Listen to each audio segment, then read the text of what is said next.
एक बार देवता और राक्षसों में बहुत भयंकर युद्ध हुआ।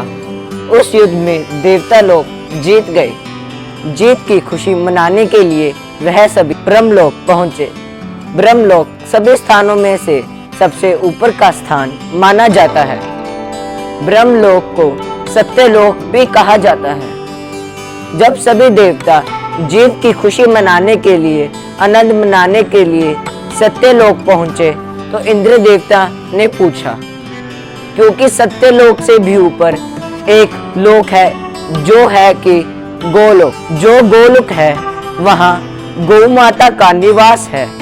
वहाँ कृष्ण भगवान गौ माता के साथ अनेक लीलाएं करते हैं। तो इंद्र देवता ने ब्रह्मा जी से पूछा कि गौ माता ने ऐसे कौन से तपस्या की, ऐसे कौन से पुण्य कमाए जो उन्हें आज गोलोक में स्थान मिला। गोलोक तो सभी स्थानों में से सबसे ऊपर का स्थान माना जाता है, तो गौ माता को इतना ऊंचा स्थान कैसे प्राप्त हुआ? इंद्र देवता ने ब्रह्मा जी से पूछा।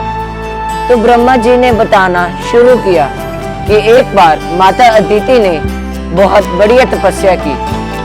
उन्होंने तपस्या के रूप में एक व्रत किया जिसे कहते हैं पयोव्रत। पयोव्रत उन्होंने सत्ययुग में किया। पयोव्रत करने की वजह से उन्हें एक संतान की प्राप्ति हुई, जो स्वयं भगवान विष्णु उनके घर एक वामन के रूप में पधारे। माता अदिति बहुत प्रसन्न हुई।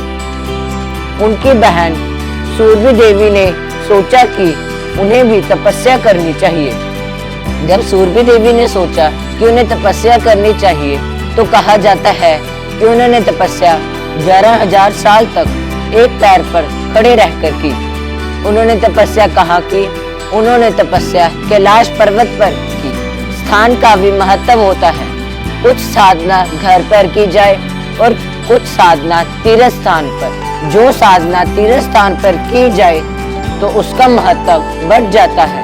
सूर्य देवी ने कहा कि वह तपस्या करेंगे तो कैलाश पर्वत पर ही। उनकी तपस्या से इतना प्रकाश प्रकट हुआ कि जितने भी उच्चतम लोकों के देवता थे वह पीड़ित होने लगे। वह सब ब्रह्मा जी के पास गए और ब्रह्मा जी ने कहा, आओ चलो और हम उसे शांत करते हैं। जो आपका परिवार है, जो वंश है, वह भरपूर रूप से पृथ्वी पर फैल जाएगा और जो मनुष्य है वह आपको पूजनीय मानेगा। इस तरह ब्रह्मा जी के आशीर्वाद से गौ माता को इतना उच्चतम स्थान प्राप्त हुआ। जो यह वाली कथा है, ब्रह्मा जी इंद्र देवता को बता रहे हैं कि किस प्रकार से तपस्या करके गौ माता ने इतना उच्चतम स्थान प्राप्त किया।